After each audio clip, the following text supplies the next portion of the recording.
Hello everyone, welcome back to my channel. આજે હું તમારા માટે સરસ મજાની ચટપટી ચાટની રેસીપી લઈને આવી છું, જે પ્રોટીન અને વિટામિન્સથી ભરપૂર છે। સાંજની નાની મોટી ભૂખ હોય કે પછી ઇફતાર માટે આ રેસીપી પરફેક્ટ છે। ફટાફટ ફક્ત 5 જ મિનિટમાં બની જતી એવી આ દેશી ચણાની ચાટની રેસીપી ચાલો જોઈ લઈએ। એના માટે મેં અહીંયા 1 વાટકો દેશી ચણા લીધા હતા, એને આખી રાત પલાળીને રાખી મૂક્યા હતા। પછી મીઠું ઉમેરી અને એને બાફી લેવાના છે। તમે જોઈ શકો છો એકદમ પરફેક્ટ આ ચણા બાફાઈને તૈયાર થઈ ગયા છે। હવે પાણી કાઢી અને એક બાઉલમાં એને મેં લઈ લીધા છે।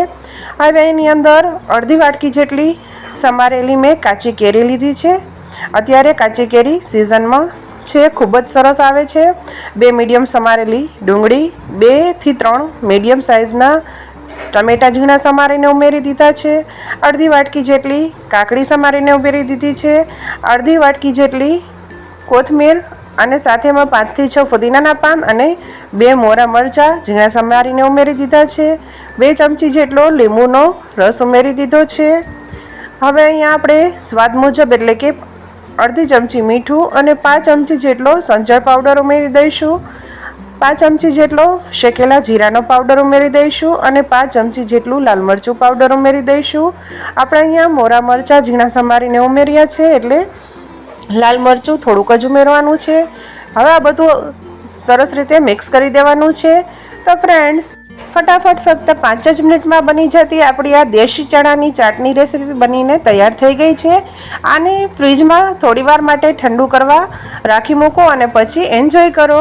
અને હા, આમાં તમે તમારી ઈચ્છા અનુસારના શાકભાજી એટલે કે ફ્રેશ પનીર, પાલક, મકાઈના દાણા કે કેપ્સિકમ પણ ઉમેરી શકો છો અને ચાટ મસાલો પણ એડ કરી શકો છો।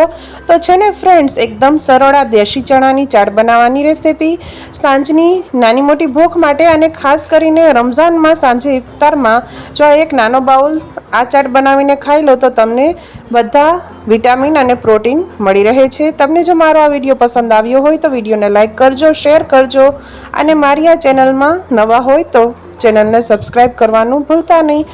ફરી મળીશું, ત્યાં સુધી આવજો।